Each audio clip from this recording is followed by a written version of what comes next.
We hot. We're sitting here trying to figure out what we're going to talk about today and what we're going to do and how we're going to entertain the fans. And then I look up and there's a red button in front of me, which means two words. Let's go. Man, people need to quit screwing around my damn truck.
Can't do it. We'll do it live. Do it live! I'll write it and we'll do it live! Mister, will you please wake up, wake up, wake up, wake up, wake up?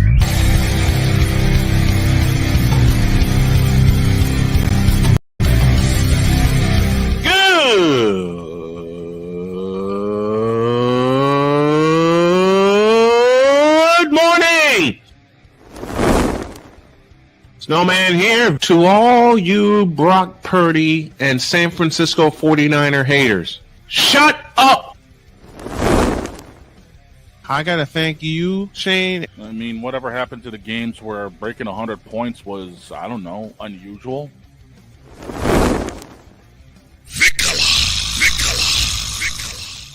There was one word to sum up the All-Star weekend. Trays.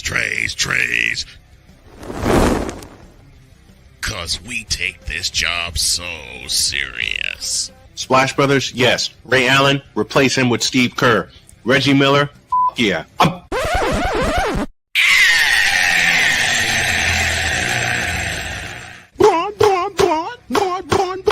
What in the all types of blue hell?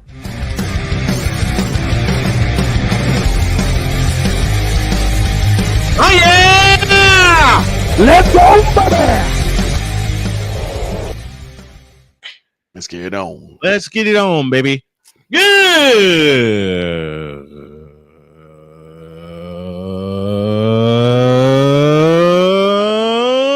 morning. Welcome to the Taco Championship Tuesday edition of Snowman in the Morning. Glad to have y'all with us, and thank you, Iron Eagle, for that term. And congrats to the Florida Gators, your national men's basketball champions. A great run. We'll get to that. We got baseball to get to. We got the NBA to get to. But this first hour is powered, of course, by Invader Coffee, fuel for the fearless. The Playmaker's the first to check in. He says, good morning. And the same to you, my friend. And congrats to your Gators, dog. Congrats to your Gators for the defense they played in the second half of last night's national championship game. We'll start right there. And I'll tell you what, man. For myself, sleeping on the Gators, how did Ron White put it? As profiling. And profiling wrong. Walter Clayton Jr. and the rest of the Gators roared back from 12 down in the second half and won the national championship on two outstanding defensive plays in the final seconds. And that's the thing. You know, everyone was expecting this to be a high-scoring game because look at the numbers that Houston and Florida put up during their runs, and it came down to a 65-63 final. Mm-hmm. 128 points in the final game of it's the final game of the season, the college basketball season. Men and women are now put to rest until September, when we start looking at early predictions. They already put out their early predictions. I didn't even look at them. This is I how ain't even looked. a I ain't even championship looked should yet. be. Yeah, This and is I mean, it's just this guy. And thank you, Victor. This is how a championship should be. A team that gets a big lead usually wins, but Florida said, Florida said, "I'm not done yet. Listen, I'm not done yet." the Florida Gators and the Houston Cougars played that championship game last night for a reason. That's how college basketball should be. yeah, and I mean, again, you look at the fact, statistically speaking, this game numbers-wise was pure crap. I mean, you're looking at two teams that shot no better than 36% from the floor. Right. But it came down to the one thing that always wins championships. Defense. 5 turnovers for Houston, and thank you, Wes Pruitt, who's going to be a weekly guest of ours. We're going to install him very, very soon. So, Wes, get ready.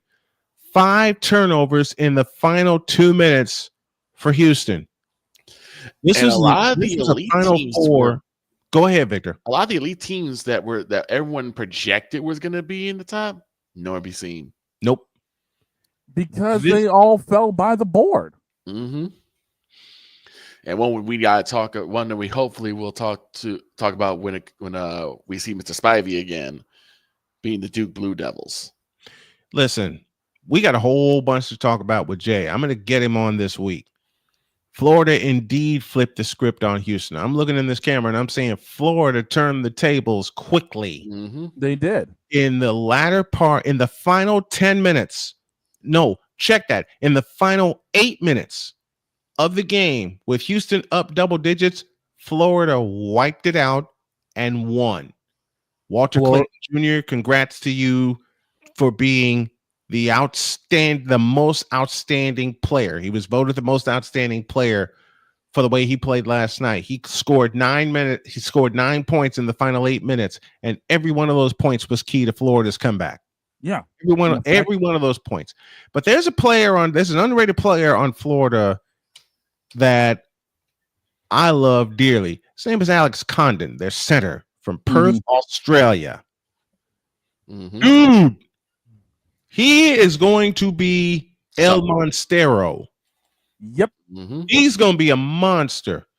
I believe his name is Alex Condon. Would you look that up for me, Shane, please? Shane's my researcher. Until I bring one on to the crew. Yeah, Shane's my researcher, which gives me an idea. But congrats to the Florida Gators. Congrats to the teams that made it to the Final Four. All number 1 seeds. Mm-hmm. All number 1 seeds. Houston, Duke, Florida. I forget the last one. Who was the other number 1 seed? Houston, Duke, Florida. Dagnabbit. They played them and I forgot who they were. Damn. Hold on. My brain hurts. Houston, Auburn. Thank you, playmaker. Auburn. Oh man. Okay. I was gonna say Auburn too. I gotta get off this drug cocktail and heal naturally, so my brain's not fogged. Thank you, playmaker, and thank you, dog, for that. By the way, it's Alex Condon. He's technically listed as a forward, but yeah, he ran as center. He's the 5. He's the pivot. Yep. He is the pivot. Yeah, they ran a 3 guard, 1 forward, 1 center. Mm-hmm. And yeah, that game, like I said, came down straight out to defense right at the end of it because Florida shot 40% from the field. Houston was sitting at 35. Yeah. Neither team exceptional from 3. Mm-hmm. I'm going to tell you right now where Florida definitely outdid Houston was at the stripe. Yes. 9 to 14. Especially during the run in the second half. Houston 9 of 14, Florida 17 of 21. 17 of 21. You make your free throws, you win. Mm-hmm. Period. Florida made their free throws, And the best defensive play was by Walter Clayton at the end of the game, where Houston couldn't even get a shot. Right. Houston Florida couldn't even get a shot. Florida lived up to their mascot with the Gator clamp at the end. Yeah, they clamped Gator him. roll. They clamped him. Okay, they clamped him. Love it. Congrats to all 4 Final Four teams. These were the 3 best games of the NCAA men's basketball tournament, period. Yeah. Because each one of those 3 involved a rally from a big deficit to win. Florida overcame a 9-point deficit against Auburn. Houston overcame a 13-point deficit against Duke. And then Florida repeated the feat by erasing a 12-point deficit against Houston. These were the 3 best games of the tournament. And the fact is, and thank you, Playmaker, for saying this aloud. I wasn't like too impressed with how the tournament was going, and had the feeling all 4 number 1 seeds would make it through to the tournament. But all 4 teams lived up to the billing and to all the pomp and circumstance they put together in the Alamo Dome, especially with the starting lineups. The starting lineups were so cool. Honestly, this is one of the rare times where all 4 lived up to the billing. Yeah, they did. Because there were times throughout the tournaments that we've all watched, and God help me, how long have we been watching it? I've been watching this forever. I know that much. How many times have we scratched our head at one of the 1 seeds making it the distance and been like, they don't belong here? Right. All 4 of them belonged at the end, and they proved why. All 4 of them not only belonged in the Final Four, but deserved it. They absolutely deserved it. For sure. How did Jack Buck put it? Pardon me while I stand up and applaud. I didn't expect anything, and all 4 of those teams proved me wrong, because I got to tell you, I was glued to my monitor. Yeah. I was glued to my monitor. My wife came in, God bless her. She came in, looked at the score, and she says, "Are you going to do a wrap up of the games?" And I said, "Yes." She said, "How are you going to do it? Are you going to write it? Or are you going to video it?" I never got a chance to do it, A, because I fell asleep, and B, she posed a very good question, which takes us to a break. And when we come back, I'm going to talk about that, and we're going to sit here and we're going to talk it out.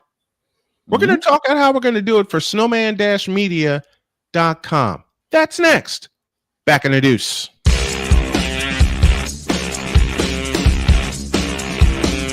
This is Snowman in the Morning.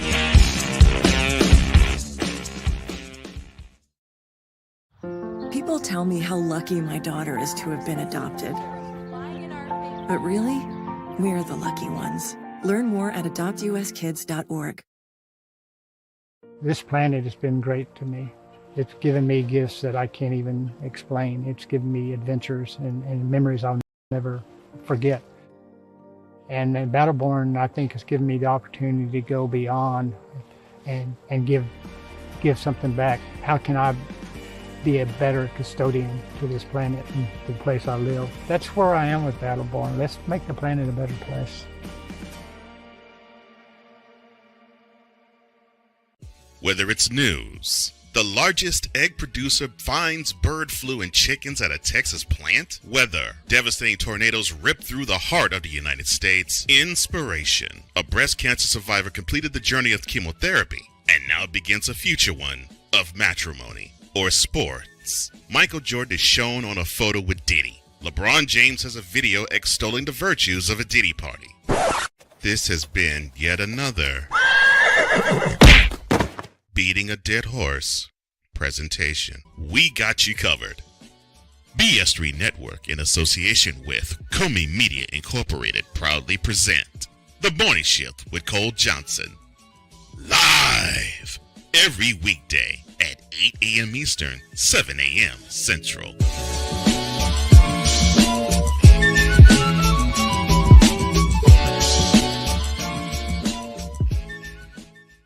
Here's an important message from the Diabetes Solution Center. Do you like pricking your fingers to test your blood sugar levels? No one does, but it's important to maintain your health. And now, by wearing a small remote device called a continuous glucose monitor, or CGM, you don't need to prick your fingers anymore. It's easy to use and helps you make more accurate diabetes treatment decisions. If you are testing your blood sugar 3 or more times daily, injecting insulin, or using an insulin pump, call the Diabetes Solution Center right now. And if you have Medicare or most major insurance coverage, you may be able to get a new CGM at little to no out-of-pocket cost. Shipping is free, and we'll even bill your insurance company for you. If you are testing your blood sugar 3 or more times daily, injecting insulin, or using an insulin pump, call the Diabetes Solution Center right now to learn how to end the painful finger sticks and get your own continuous glucose monitor, or CGM, at little to no out-of-pocket cost.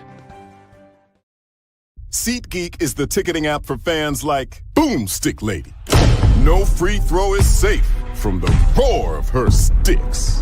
SeatGeek helps her find a seat in the direct eye line of the shooter so she can sit where her boomsticks make the biggest boom.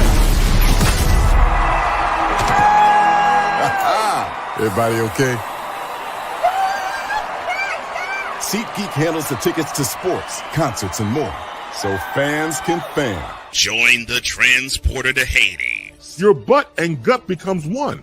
Join the reformer of hooker whores. This is my daughter, Placenta Booty Johnson. Join the bronze car. Whenever you are in distress, take off your baseball cap and throw it in the air. Join your very own superhero of broadcasting, Chris Bass. So whatever color crayon they get, they palm it and do 2 circles, and that translates to, I can beat up black people. As she takes you through the week's paces in Baseline. Live every Saturday at 8 a.m. Eastern, 7 a.m. Central, No, Pacific Time Zone people, just stay asleep when this is on live and just catch the recording. Oh, I'm sorry. Exclusively on the Chris Bass YouTube channel.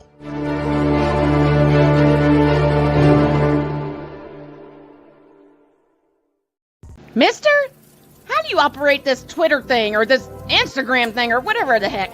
You're supposed to know all this stuff. Anyway, welcome back to the show.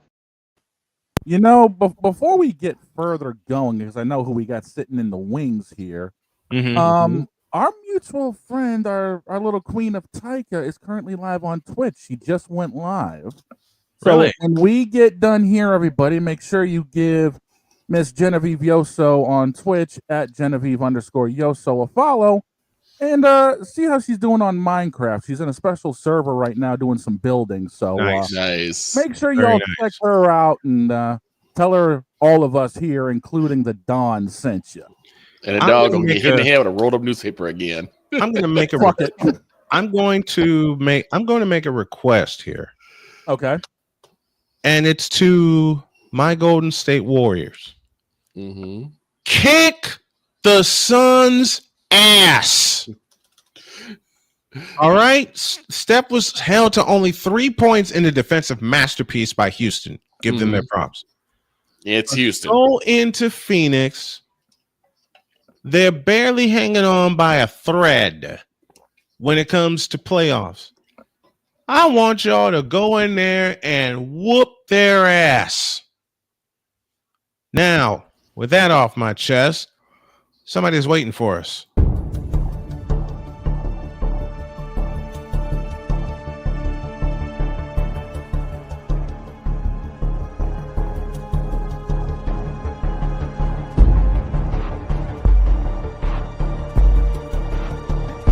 Now, forgive me not knowing the brother. You got your mic black. I don't know who the hell you are. It's like you're in the broadcasting witness protection program.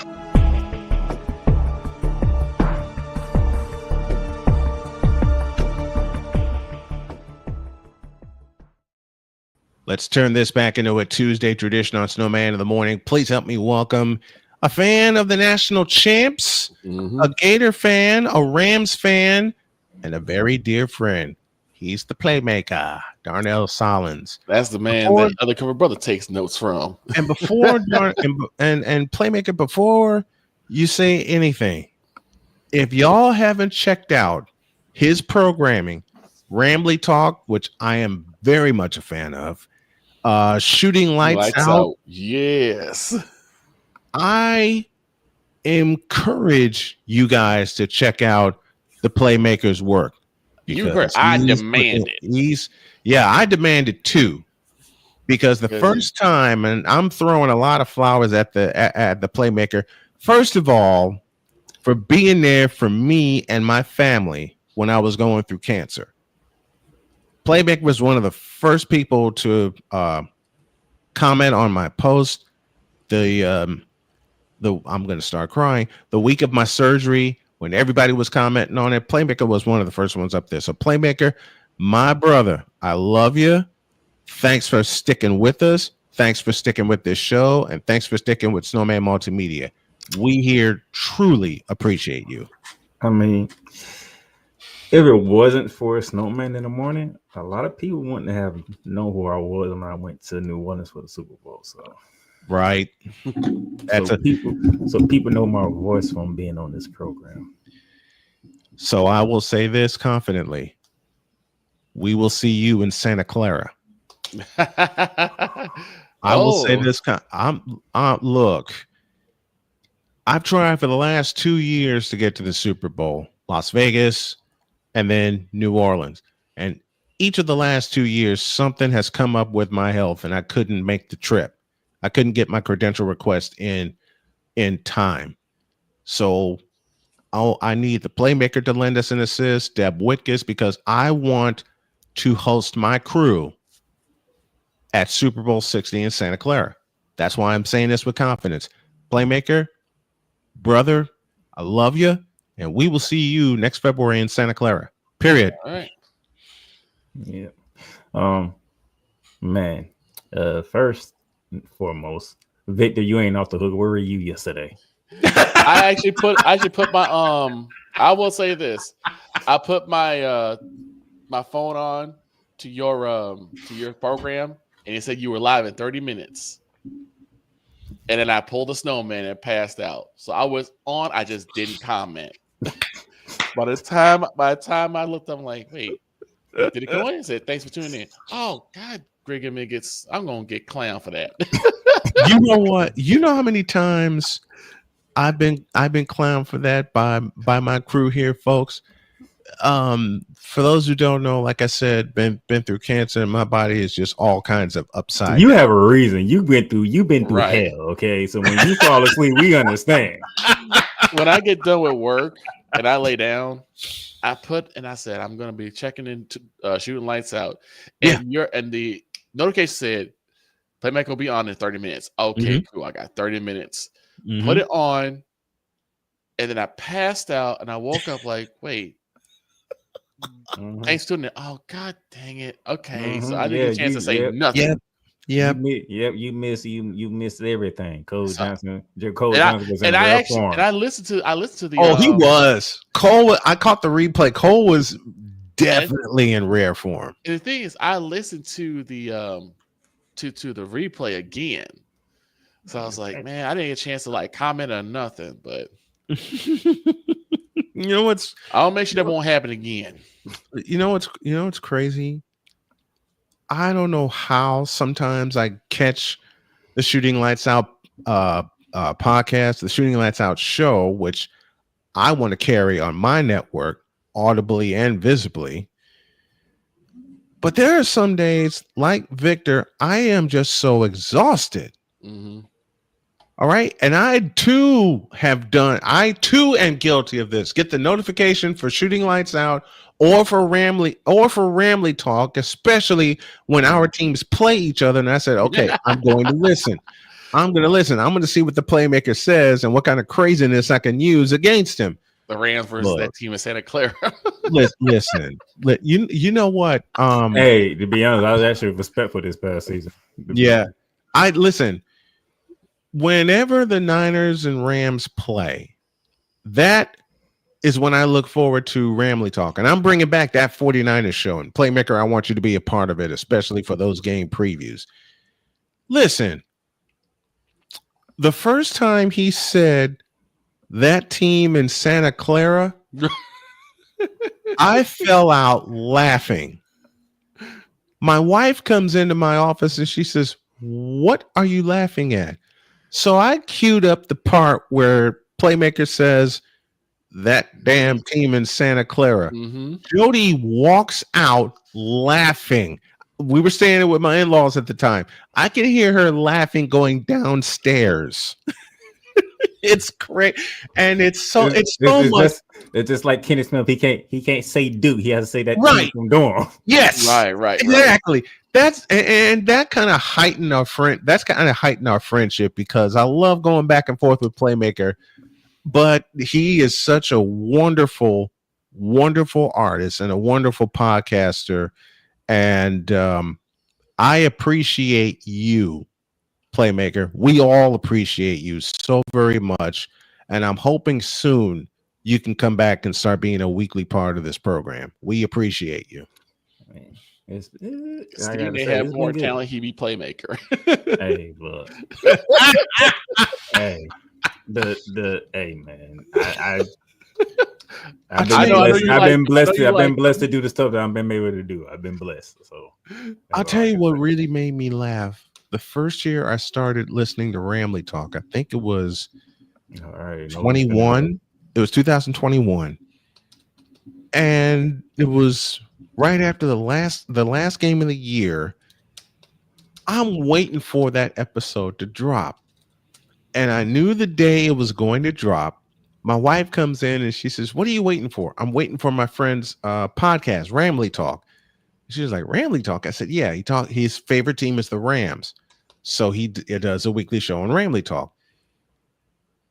When that dropped, and I hear Playmaker with his teeth together. I swear to God, his teeth was together like this. His teeth was gritting, and he says, "I gotta talk about this damn game." I'm sitting there, I'm giggling, but I knew something else was coming. He goes over the stats, who did what. And then all of a sudden, I hear Playmaker say, "There's one player. That damn Deebo Samuel got us again." Victor, remember it was that Monday night game when Jimmy G basically threw a pick, but Deebo jumped got there and high and caught the ball picked it back. And once he caught that ball, it wasn't nobody around. He was gone. I'm like, that reminds me of Pizzle talking about the Bills Dolphins game that one time. Oh my Lord. And I kid you not, the very next morning, Snowman's like, if it weren't for Deebo, we probably not would have won that game. Right? Because Jimmy G literally, that was a pick. That was a pick. Indeed. I agree. That was an interception. I totally agree. That was a pick six. When Jimmy threw that ball, I was scared as hell. One thing I absolutely love about Playmaker was when he was on the show like every Tuesday, which I hope he does again. Me too. You knew a hot seat was coming. Every single time a hot seat was coming. No, Someone was getting cooked. What you don't know is the fact that Cole Johnson will message me. He's like, "You better have one." I'm like, "Now I gotta go find something." Right. And sure enough, when I don't have one, I just look at the TV. Oh, there you go. Oh, there go my hot seat right there. All right. Cole messes me like, "You better get." I'm like, "Bruh, I'm at work. I don't even know what's going on right now." Right.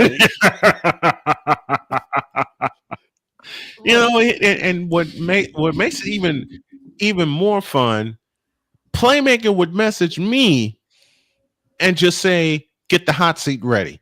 I don't know who he was going to roast, who he was going to rip, or anything like that. And then he would come on.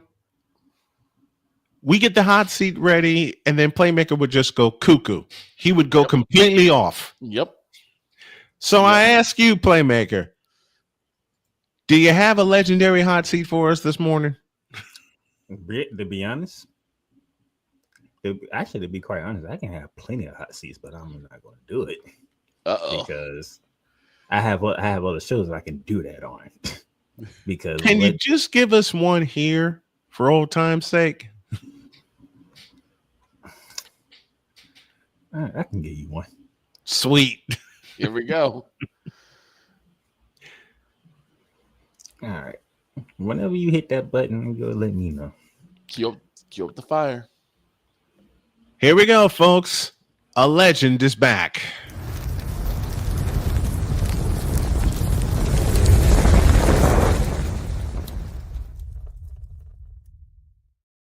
All yours, sir. I'm gonna bring in something from Monarchs of Wrestling. There's a certain group of people that are titled the IWC, as Bully Ray would call them on Busted Open. Why would I pick this group? Well, you know why I want to pick this group. Number one, how many years did you ask for John Cena to turn heel? How many years have we been asking for John Cena to, since 2005, I think? Yeah. To embrace the hate. To embrace the hate. Yep. Yes. Shout out to Kane. Mayor Kane. So he turns heel. He joins The Rock. Okay. Then you don't get no changing gear. You don't get no changing music. You get the same John Cena. And y'all hate it.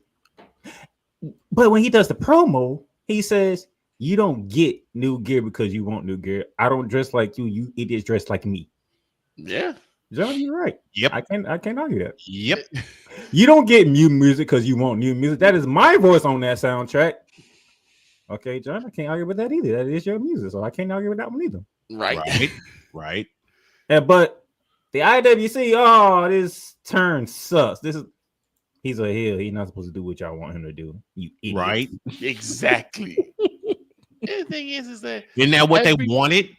Everything that John has been saying in every of his promos, you can't knock it. You can't say that's not you true. Can't. You can't argue against it. It's like you can't. You can't. John, you right. Can't. And then he says y'all made him a butt of a joke for 25 years, which is still going on, but y'all don't get it. I mean, you can't see me thing has been used in every. When you have MJF using it in AEW, you got guys using it in AEW and TNA. And TNA, yep. But y'all hate this heel turn. I bring that up to bring this up because I said it on Monarchs of Wrestling for quite some time. And Cool McCain will vouch for me. Y'all gonna mess around. Y'all gonna force Bianca Belair to turn heel. And when she turn heel, y'all gonna hate it. You know why? Because she gonna be on one a la like John Cena. Yes. And I don't understand that hate. I don't understand the hate for Bianca. I mean, me neither. Anything you just had Naomi turn heel with the Jade Cargill situation. What y'all mad at Bianca for? What was Bianca supposed to do? She was stuck in the pod anyway. Yep.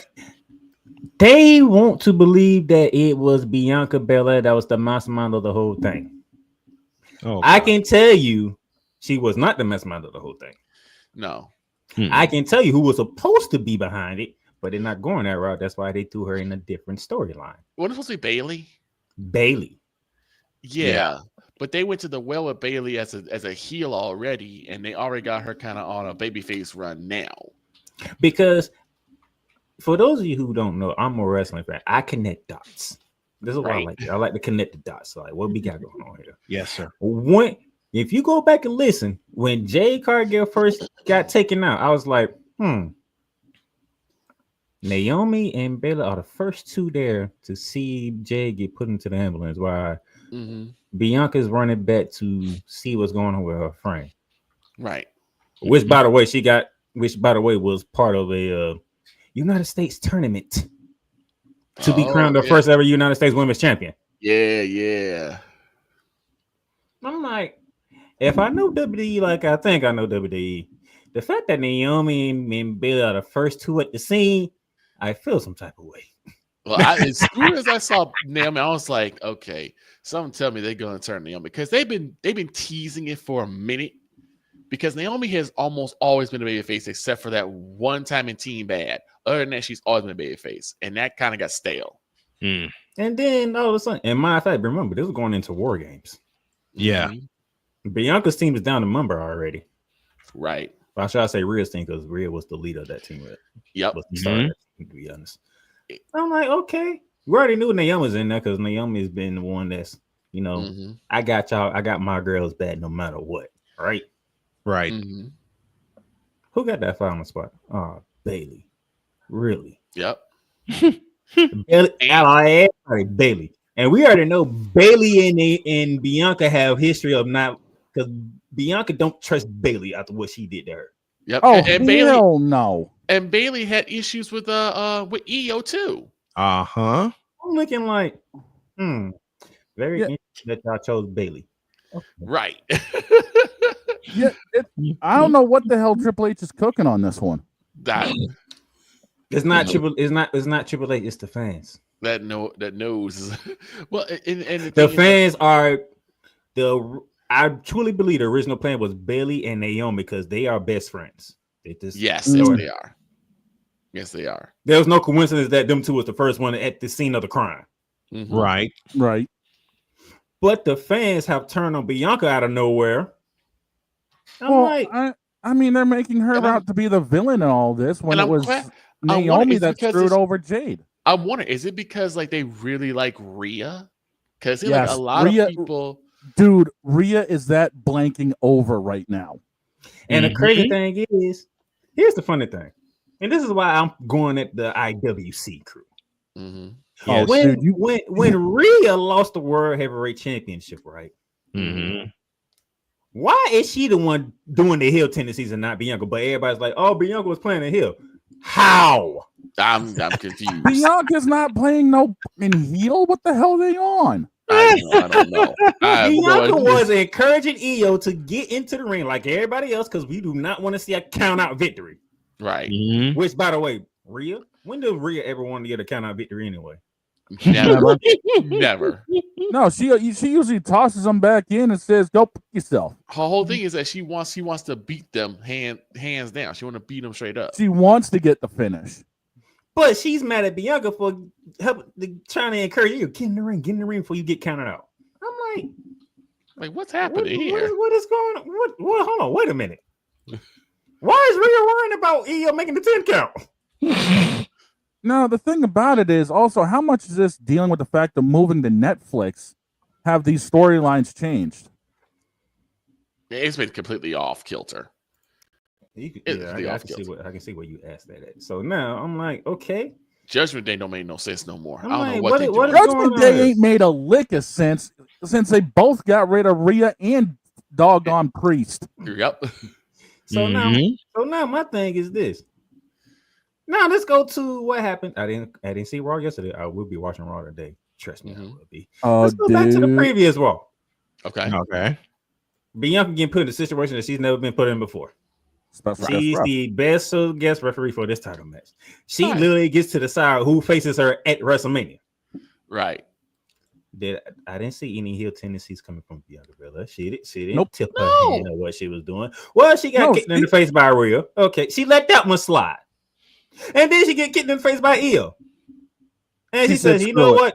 I'm done. You both done kicked me in the face. I'm out. I'm done.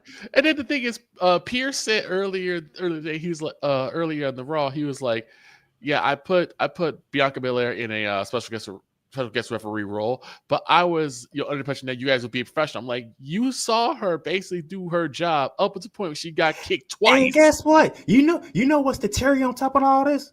You can hear Michael Cole saying, I don't blame her. Right? No. I mean, come on. Both Rhea and EO kicked her in the grill twice. She didn't put her hands on them. She didn't fight back. She just did what any other ref did. Nope. Here's the thing. All this stuff is making Rhea look worse. All this stuff is making Rhea look worse. Yeah, doggone Bianca did what any other special guest ref would do in the position she was in at certain times, and that's pull the wrestlers off of each other. Yes. And anyone would do that. Mm-hmm. So, yes, IWC, you keep on. Cause you're gonna end up getting another heel turn, and you're not gonna like. And this one, you're not gonna like even more than John Cena. Because when Bianca goes in, oh, y'all gonna hate every single bit of it. Oh, and dude, it's actually y'all fault why she turned heel. Dude, Bianca's due to turn heel. Look at the fact that Montez is. They're not even heel. Well, what the hell are the Street Profits? They just came with an attitude now. more so the Dawkins, because that's what we needed to see with the attitude. We already knew Montez had attitude. We needed Dawkins to come with the attitude. He's come with the attitude now. Now is there we go. That's what we needed right there. Yeah. But I'm telling you, the IWC gonna mess around. They're gonna give the fans something they really don't want. And then what they always say: be careful what you ask for. Because you just might get it.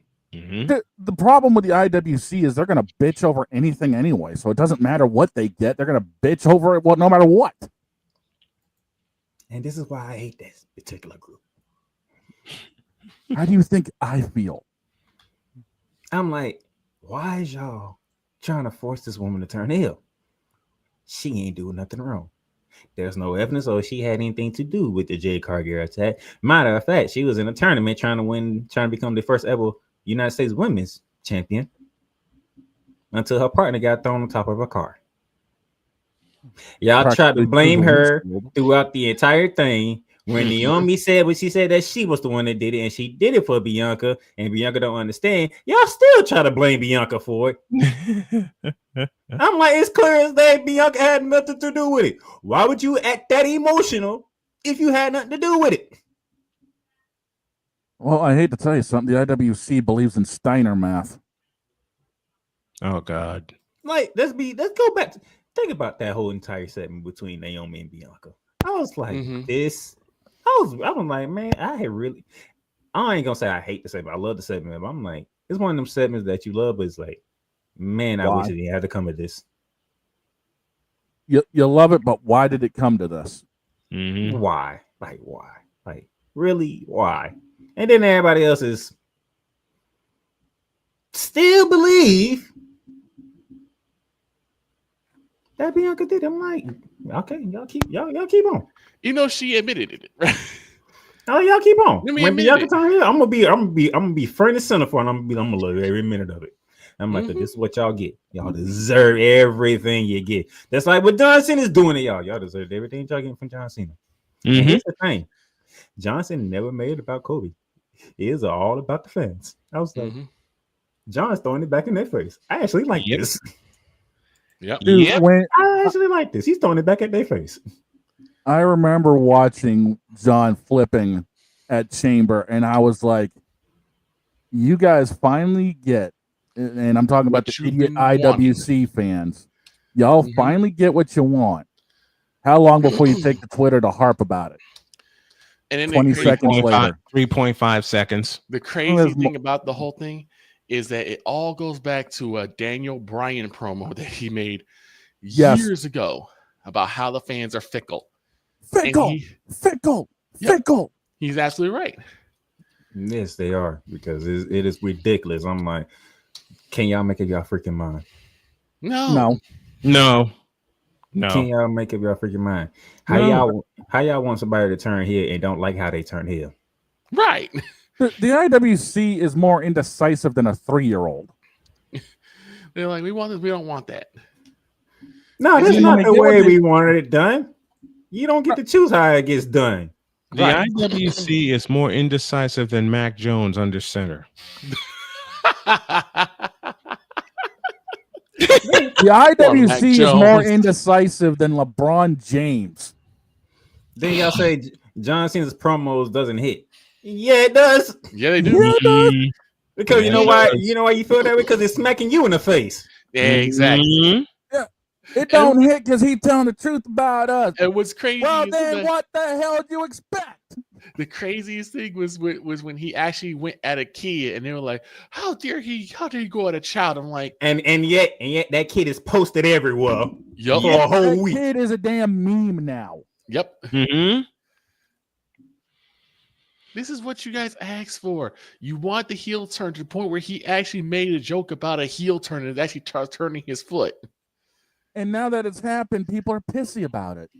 He even said, I'm not a heel. I'm not a babyface. I'm a human being. I'm not your monkey. And Yandy's being treated like one. I'm like, y'all tripping. John's like, I don't care anymore. Dude, like I said, the IWC believes in Steiner math. Do we expect anything different out of them? And unfortunately, unfortunately, and they can hate me for this. I'm putting the cap on Chicago. Please do. Because what y'all did to Charlotte. Please do. I don't care for everybody to say, "Oh, Tiffany cut Charlotte." No, Chicago cut Charlotte.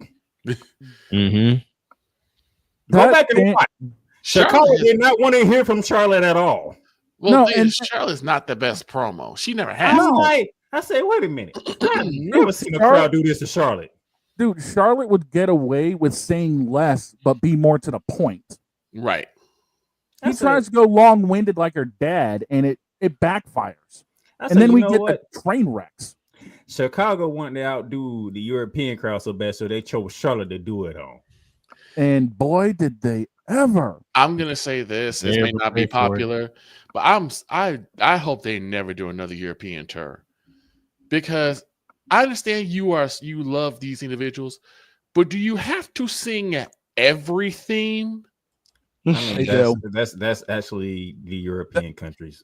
Dude, that's Euro. That's Europe in general, man. Europe. That's Europe. Have you seen them? I know we're not used to it here, but if you actually watch the soccer games or the other that's what they do. Let me tell Agent Zero. I was about to mention that. Have you seen them during Premier Soccer games? Fair enough. I'm just like, okay, I'm used to you guys. I know. I'm telling you, I have no problem with it because that's what Europe does. That's what Europe does. They stay true to what they are. And that's the thing is with the European crowds. When I was watching those shows, I was like, okay, how crazy are they going to get this time? And they just keep outdoing each other and just keeping the flow going. So when they finally got back to the stage, Chicago tried to up the ante. They tried to up the ante and they messed around and they did something that no other city has tried to do to Charlotte. And you know who else they tried to turn heel? They're trying to turn Seth Rollins heel too. Seth Rollins is anti. What are we talking about here? Mm-hmm. So they try to turn him heel too because, and I'm like, again, y'all may like Punk, but Seth is not lying to you. No, he's not, and that's the damn thing. The whole world loves Punk. Too many promos have come out about when CM Punk left the WWE that he cut ties with a lot of people that were still there. He did. I'm like, they still didn't stop. They still didn't stop the fans from chanting his name for 10 whole years. Right. Exactly. Mm-hmm. No matter where they go, no matter what they would be doing, there would at least be 2 to 3 CM Punk chants per show. Oh my god! And it was like 5 to 6 during PLEs. Chicago was nuts. Dude, Chicago was the biggest one for it. Chicago was nuts whenever they came to Chicago while CM Punk was gone. Everyone chanted CM Punk. Everyone. I am surprised Chicago was still, dude. I'm surprised Chicago was still standing after Survivor Series when Punk actually returned. Mm-hmm. I'm surprised that wherever they held Survivor Series in Chicago is still standing. It was the new house, dude. It was the new house. It was the UC. It was the UC. That was the shocker of all shockers because nobody expected him to return. I mean, the fact that Randy Orton basically came in, wrecked house for 6 minutes, and then everyone's like, okay, cool, Randy's back. Then all of a sudden, out of nowhere, cue Cult of Personality. Holy shit! Yeah, when I heard that, I was like, no, they're trolling. I'm like, and then here comes really there. Punk strolling out, and it's like, oh my god! And you look at because they queued back to Seth, and Seth was like ballistic. Dude, Corey Graves and Michael Cole had to hold Seth back. Yes. Post show. Yeah, and Corey already had his own beef with Punk too. Exactly. It is this the IWC? I'm gonna need y'all to shut up, please. For once. Please. Shut up. God, because y'all is doing way too much. Playmaker, I think I got the right button when it comes down to the IWC. If I can find where it disappeared to. Oh, here we go. Shut up, bitch.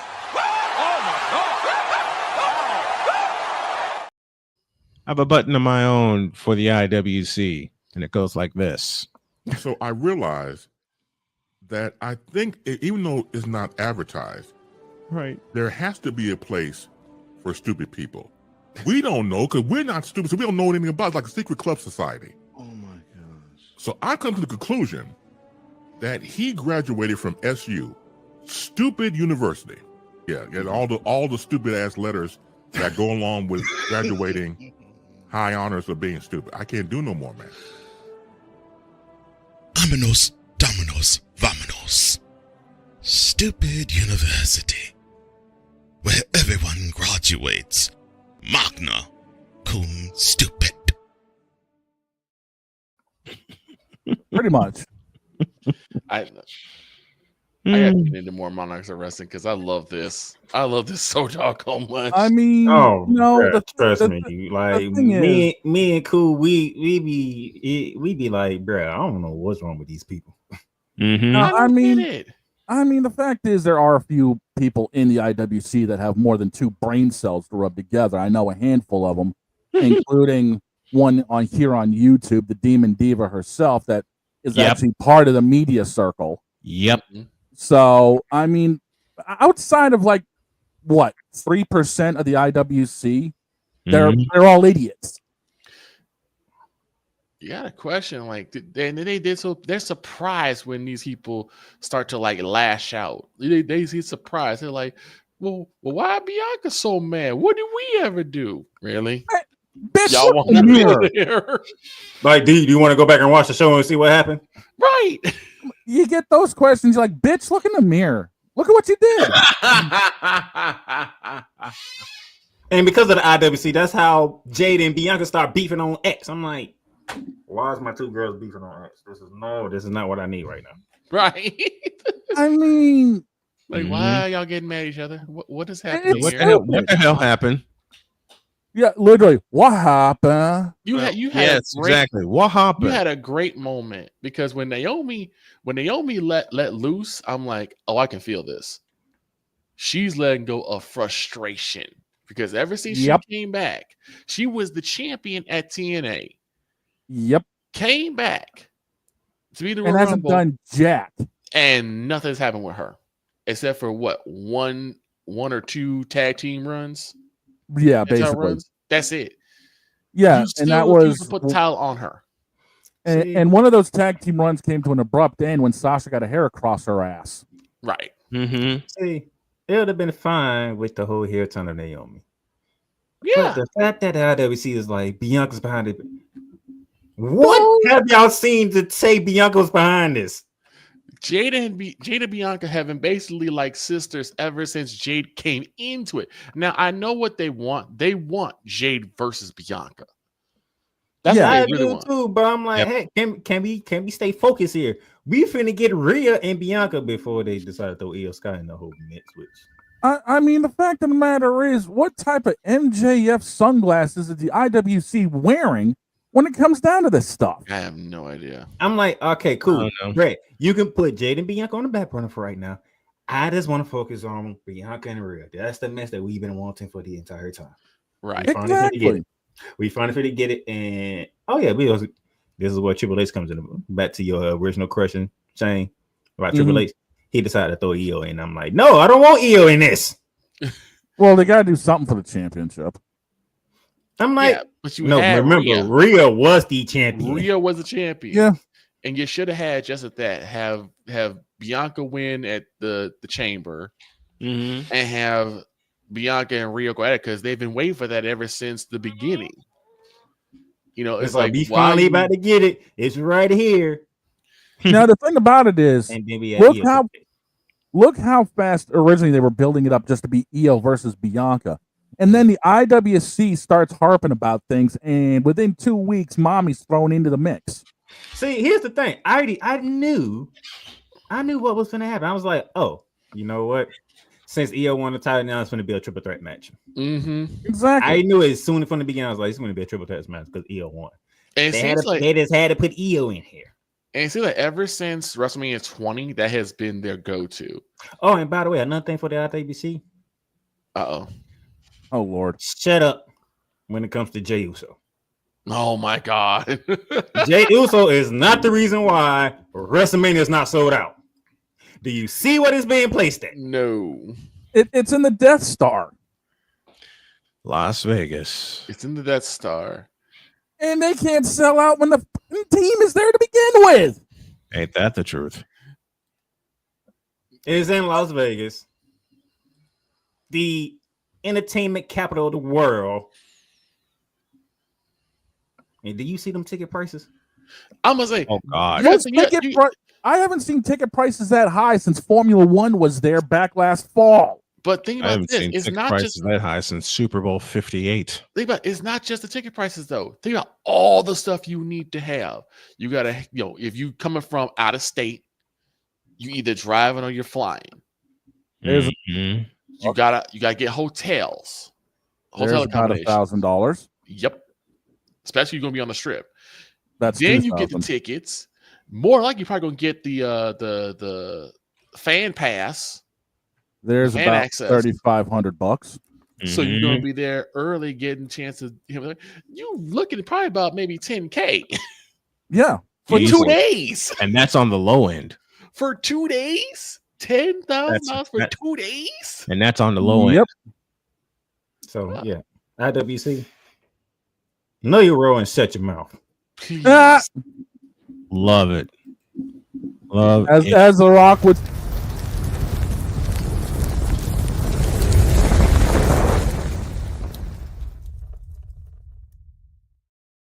As The Rock would say, Mr. Playmaker, you need to come back each Tuesday, sir.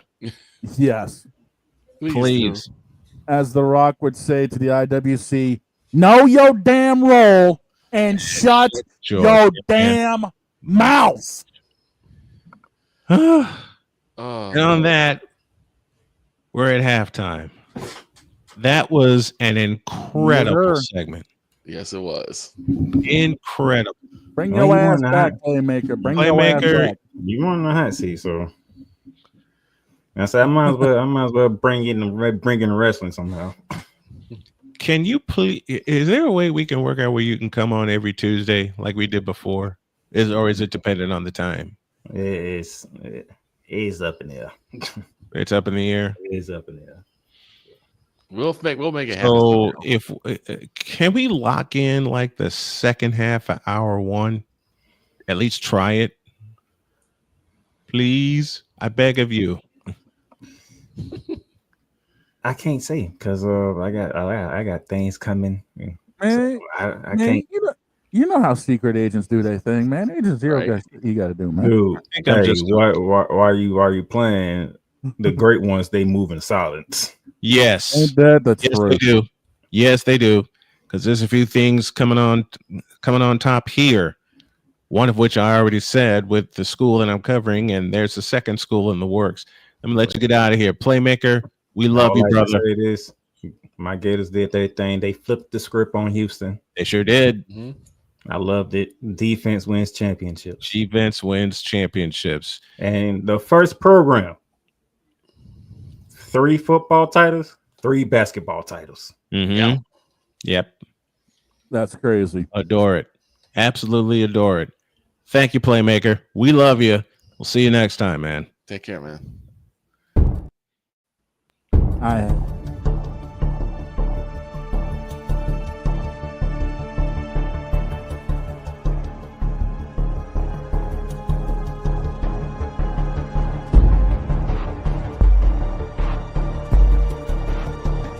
Now, forgive me not knowing the brother. You got your mic, but I don't know who the hell you are. It's like you're in the broadcasting witness protection program.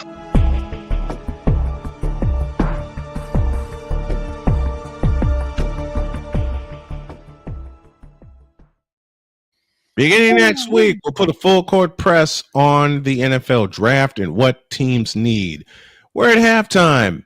which means, well, it'll be a short halftime because when we come back, we're going to talk through some things like we had planned to do, and then Playmaker showed up, and the rest is history. Here we go. Our halftime break. Snowman in the morning, back at the deuce.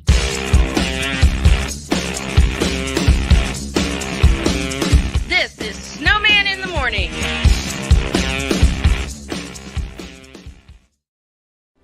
Are you ready to upgrade your coffee game? Prepare for an invasion of flavor with Invader Coffee. It's the caffeinated elixir that fuels champions, the blend that pushes boundaries. Whether you're battling deadlines or exploring uncharted territories, Invader Coffee has your back. Join the invasion at invadercoffee.com and taste the difference for yourself. Use the code SNOWMAN for 15% off your first order. Invader Coffee, veteran owned.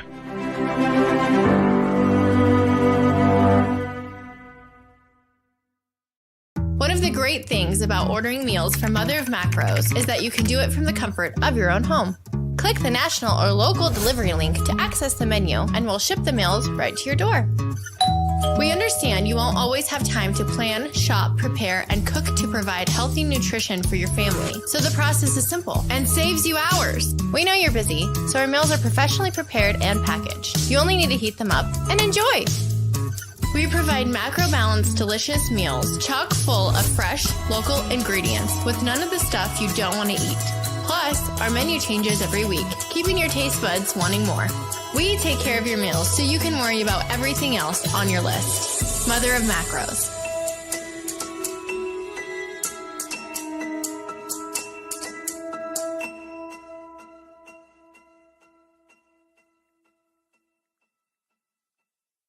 SeatGeek is the ticketing app for fans like the High Five Strangers guy.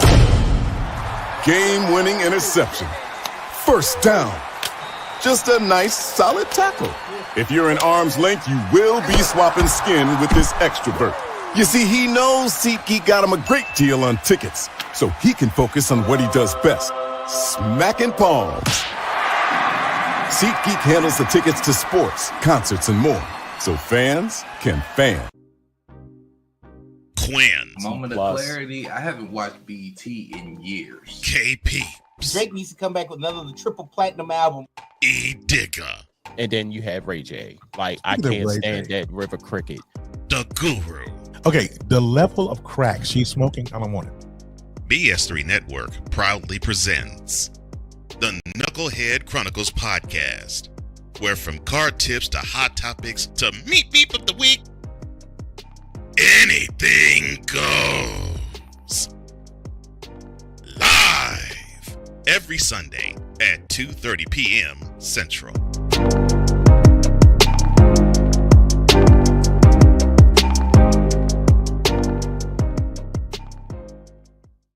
Mister, how do you operate this Twitter thing or this Instagram thing or whatever the heck? You're supposed to know all this stuff. Anyway, welcome back to the show. My beautiful wife bringing us back from break. So now I'm mad myself all over again. I'm mad myself all over again. Had my phone on notification, waiting for. And yeah, I'm like, okay, 30 minutes. I can wait 30 minutes, and then tune in. 2 hours later, right? Been there. Done All that. right, we got someone very, very special standing by. All right.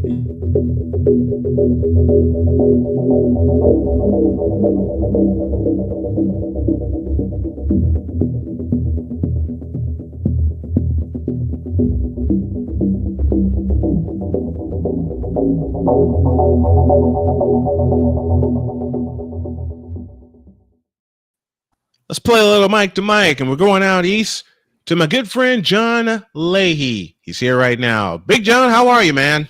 Hey, Brian. Great to see you. Great to hear you. Big fan of yours, as you know, and I'm privileged to have the chance to chat with you today. Thank you. Thank you so very much. John and I connected a long time ago. I had a lot of personal turbulence going on. I was living in LaPorte, Indiana at the time, and he caught one of my games. And I'll never forget. He just said, "How do you keep your head together with everything that's going on?" And I still have the same answer to this day, man. I don't know. But that's one of the things that John and I connected on. And I just want to ask you, how do you keep your head together when you keep such a busy schedule? It's just I live by the philosophy of one day at a time, Brian. I live I guess you could call it day tight compartments. I live an hour at a time. Just just focus on what I got to do on a daily basis, and the rest will take care of itself, whether that's sportscasting or whether that's life in general. And it's advice that's kind of helped me down the road, and I still live by it. So that's how I keep my sanity, I guess. That and playing the ukulele a little bit, that helps. That helps too. Yeah, it does. It does. It does. How was your season this year? I just finished my first year with UMass Lowell and my 20th year in Hockey East. It was a very, very great season. We finished 500, actually. Started off real good in the first half. Took a trip out to California to Palm Springs to work in a tournament out there. Came home, and it was kind of rough sledding in the second half. But getting back to radio again, Brian, was really exciting for me to have the chance to travel again. I spent a couple of years doing games on ESPN Plus, which I'm always grateful for that opportunity as well. But you know how it is, Brian. You're a radio guy at heart, and you want to get back into doing the radio stuff. And I'm fortunate it worked out that way. I'm so fortunate and so glad to hear you back on the radio. You said it best, and we both live this way. Radio rats at heart. As I told you, as we got to know each other, Jim Durham is the reason I got in broadcasting, because I heard his voice call a Bulls game on the radio, and this is before the simulcast era. And I said, if he can do it, I can do it. And then later on that year, 1985, I heard the voice of Wayne Larrabee, who has been on this program. Who are the voices that have inspired you to get into sport, to get into radio play-by-play? Well, for me, it started in 1971 when I was a 7-year-old kid. I always wanted to be Fred Cusick, who was the television voice of the Boston Bruins. I had a chance to meet Fred twice. He was such a great role model for me. And, of course, on the radio side, we had Bob Wilson here doing the play-by-play. And those guys really shaped my love for play-by-play. Here in Boston, we had a lot of great Hall of Fame announcers, too. We had Gil Santos doing the Patriots games. We had the great Johnny Most doing Celtic games. Oh, yeah. And the Red Sox, man, they've had great announcers for years. But, also, I spent my Friday nights with an AM radio by my bed. And this was long before the internet came around. I'd go up the dial and listen to every single game I could get my ears on. Yes. And so I got a chance to tune into KMOX in St. Louis on a clear night, WJR in Detroit. Yep. Even the Chicago station, which I think was WCFL back then, 1000 AM on the radio dial. Yep. Ron Oakes was doing the Blackhawk games when I was growing up. So, now you can listen to anything, anywhere. But I think I started similar to the way a lot of other people did, by tuning up and down the dial. Man, I like I said, and people know who did it for me. It was Jim Durham. And I became such a fan of Jim Durham and how he does basketball play-by-play. Shocked the daylights out of me to realize that part of his career started with baseball down in Houston. And then he comes to Chicago in 85, blows my ears away. And like you, I had a radio next to my bed, especially when the Bulls go on the road to the West Coast, Portland, Los Angeles, Seattle. Any of those games, I tried my very hardest to catch, just so I can hear Jim Durham. Now, to the detriment of me, I got caught many times by my mother. Oh yeah, we all did. I'm right with you, brother. I'm right with you. I got caught by my. It is one night. I told the boys about this. I'm going to tell John about this. It was one night I was listening to a Bulls game. They were playing the Phoenix Suns. It was 1988. They were playing they were playing the Phoenix Suns.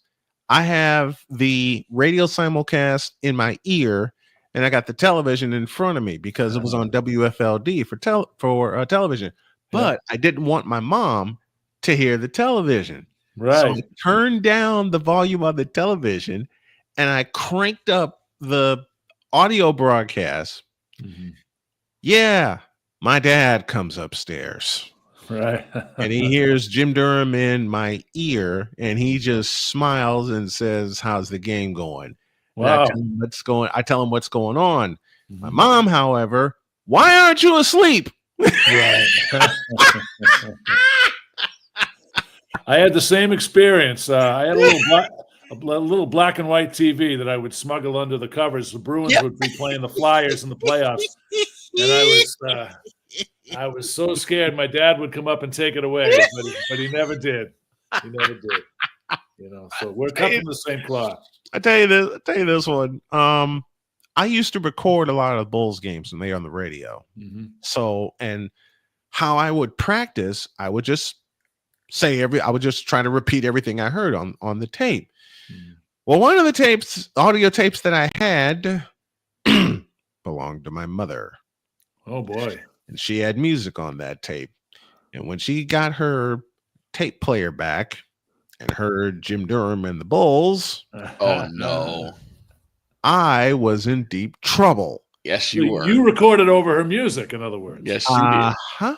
Yeah, right. Okay. I hit the wrong button. Okay. And recorded over her music. Yeah. Oops. And there's no way of getting downstairs. That back. She goes downstairs, tells my dad, and I'm thinking, I'm dead. I'm a dead duck. I'm gonna get it. He comes upstairs and he yells so my mother can hear about me taking her tape recorder. And then he quietly slips me a brick about this high of audio tapes. And he says, use these in your own recorder, and I'll make sure your mom doesn't have this happen again. Wow. That's great stuff. Nice. I had to hide the tapes, though, so my mom wouldn't see it. Yeah, yeah. But then came that fateful day, the year I graduated high school, 1990. And I thought I hid my tapes in a great place, under my sweatshirts.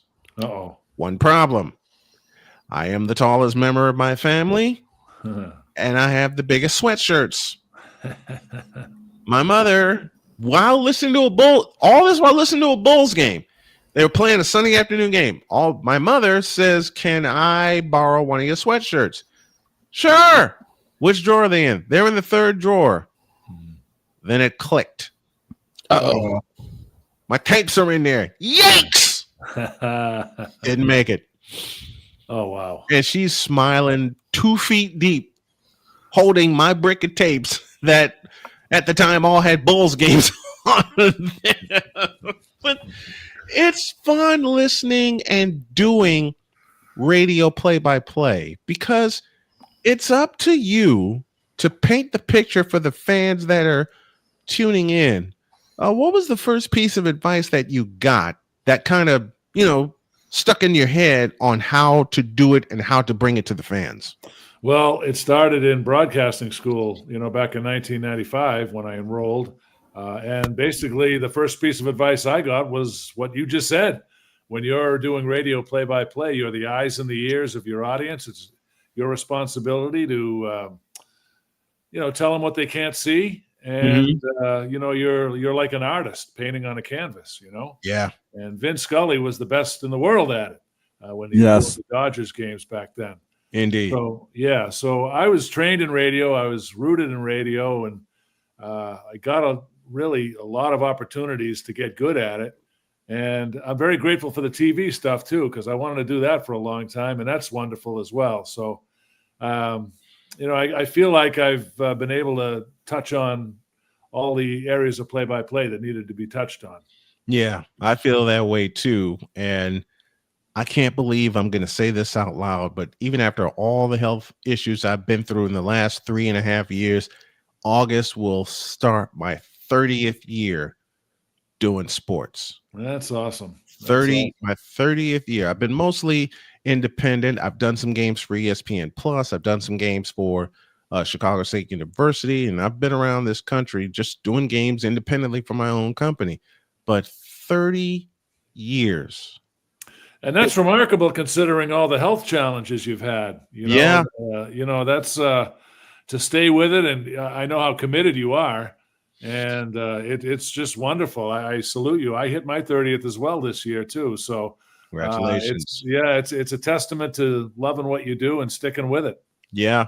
Most of the games I've done were high school and small college games, and each year, even the COVID year, got a game in. Lately, I've been doing stuff in studio, warming the chops up to get back out there live. And I didn't think, and my wife told me something. She says, "Don't think that the games you're doing in studio does not count when it comes to your longevity." Right. Absolutely. When she said that, I cranked up the motor and kept going. Yep. Because they do count. It's the era we live in now. It's the 21st century version of the simulcast, is it not? Absolutely. And I got to tell you, you just reminded me of something. We have a guy in our league in Hockey East. He suffers from MS, multiple sclerosis. So he gets around in a wheelchair. And, there are certain schools that he can't visit because the press box is not geared for people in wheelchairs. So he has to do a lot of games remotely. And, hey, he's got listeners all over the place. So, it counts. It really does. It does. Yeah. I did games remotely for University of North Carolina, Greensboro 3 years ago. And when they called, I'm thinking, okay, this is a practical joke somewhere. But then he mentioned the person that referred me to him. And all of a sudden, I'm thinking, I got to get prepared. Mm-hmm. I'm back, and I'm barely out of surgery at the time I got the call for the games. Mm-hmm. I'm going to do this. Yeah. It's fun doing it. I want to talk about your book, Living on Air. It's your newest book. I want a copy of it signed. Of course. Tell everybody about Living on Air and how you came up with that idea to write that book. Well, it really came out of the fact that I hit 2 milestones this year. We've already talked about hitting 30 years in the industry, but I turned 60 in November. So beautiful. It was a combination of these two things. I just sat down and said, I hit a milestone. I got some stories to tell, and I want those stories to be told. And with my dad passing away a couple of years ago due to Alzheimer's, he was a big inspiration to write the book as well. So it's career oriented. I got a lot of stories about broadcasting in there, but I got some family stories as well. It's basically a book about life lessons from 6 decades of living and 3 decades in the broadcast booth. So I think there'll be something in it for everybody, and that's what I'm hoping. So it's available anywhere you buy books now. So I'm pretty happy and excited about it. It's a great book. Living on Air by John Leahy is the book y'all need to get. You can search for it on Amazon. Just search Living on Air by John Leahy, and you will have it. And John, it's such a pleasure to finally get you on the program. Finally to have you here. I hope you come back a lot, man. I love you, and thank you for all the support. I appreciate it over the past decade. I appreciate you. Well, Brian, I'll tell you, you've been a real inspiration for me, the way you've been fighting through the challenges that you've had. I know we've had a friendship for a long time. We share the common love for the industry, and, you'll always be a good friend, and I look forward to staying in touch. And you're welcome on my podcast as well. You've already been on once, so I'd love to have you back on as well. So done. I look forward to continuing our friendship, and thank you for having me on, and thanks for your support. I really appreciate you as well. Always, my man. Always.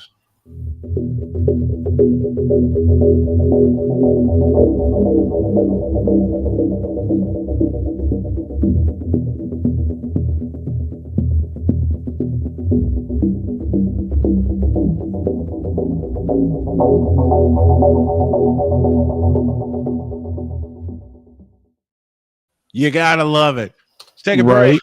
Mm-hmm. When we come back, we're just gonna sit here and talk ish. Back in a minute.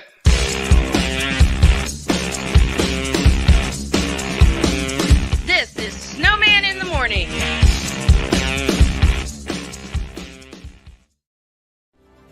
ready to upgrade your coffee game?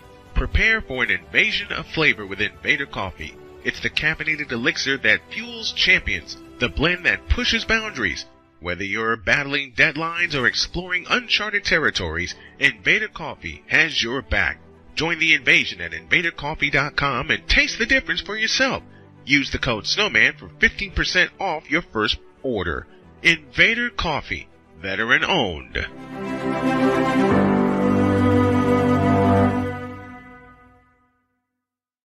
One of the great things about ordering meals from Mother of Macros is that you can do it from the comfort of your own home. Click the national or local delivery link to access the menu, and we'll ship the meals right to your door. We understand you won't always have time to plan, shop, prepare, and cook to provide healthy nutrition for your family, so the process is simple and saves you hours. We know you're busy, so our meals are professionally prepared and packaged. You only need to heat them up and enjoy. We provide macro-balanced, delicious meals chock full of fresh, local ingredients with none of the stuff you don't want to eat. Plus, our menu changes every week, keeping your taste buds wanting more. We take care of your meals so you can worry about everything else on your list. Mother of Macros.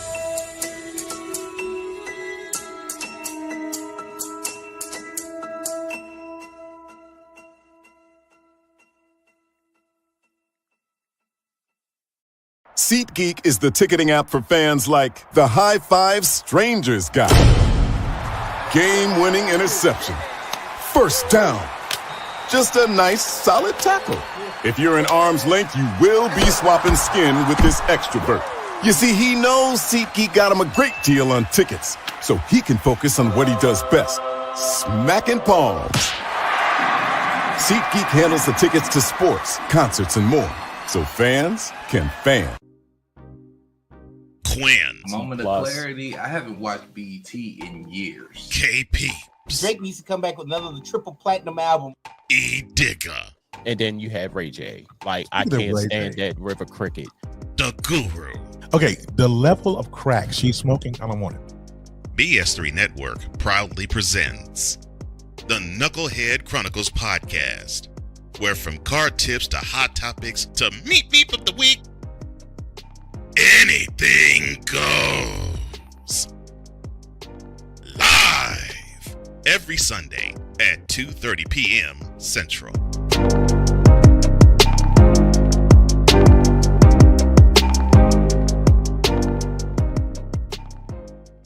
During bad weather, driving can become downright dangerous. What's your emergency, please? Trust Battle Vision Storm, the revolutionary glare reduction glasses that turn your sight bright. During bad weather at night or during the day, watch your ordinary vision become extraordinary. Battle Vision Storm uses light optimizing lenses that block blue rays, so you see clearly in heavy rain at night or blinding snow during the day. Heavy rain, snow, sleet, or fog can make it impossible to drive. Not with Battle Vision Storm. Get your Battle Vision Storm for only $19.99. But wait, due to rising costs and supply chain shortages, this may be your last chance to get your very own at this low price. There is a strict limit of 4 Battle Vision Storm per order while supplies last. Don't wait, order now. Call 1-800-483-6319 or visit battlevisionstorm.com. So call 1-800-483-6319 now. Mister? How do you operate this Twitter thing or this Instagram thing or whatever the heck? You're supposed to know all this stuff. Anyway, welcome back to the show. Welcome back. Snowman of the Morning, rolling along on this Taco Tuesday edition. We touched a little bit on the NBA. We'll get back to that probably before we get out of here. But I just want to spend some time talking with the boys just about any and everything. This is like our off the board kind of talk. And well, I'm gonna throw some love. Go ahead. I was going to say, speaking of that, during the mic to mic, Droid actually checked in and good. Yeah, he said we better be ready for Grilled Sports, his deal, or he's going to whoop our ass. And he also wanted me to call when I had the chance, so I guess he had something else he had to say. Oh boy. So let me see if I can actually make this work. All right. Oh boy. While that's going on, I wanted to kind of touch on something that we talked about before we started. What's that? And it comes to why don't people like you and I, Brian, why don't we talk about baseball anymore? Well, we talk about baseball all the time. I know you and I do personally. But you're talking about why black people don't talk about baseball? Yes, exactly. Because in the black community, it's not popular anymore. Why not? The league is 70% black. Right. There are 70% black players and 70% European players. Yeah. Right. In the game of baseball. You know why black people don't talk about it? You know what? I'm going to do it like this, but I'm going to keep the camera. I'm going to keep both cameras up because this is a conversation that needs to be had. Mm-hmm. Yeah. And this is how we're going to address it.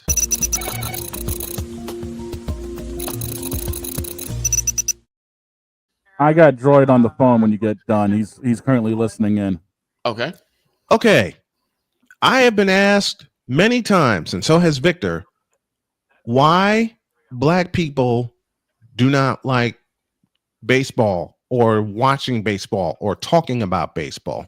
The reasoning is very simple. To them, it's a long game, it's drawn out, and they have flat told me it's boring and it doesn't excite them.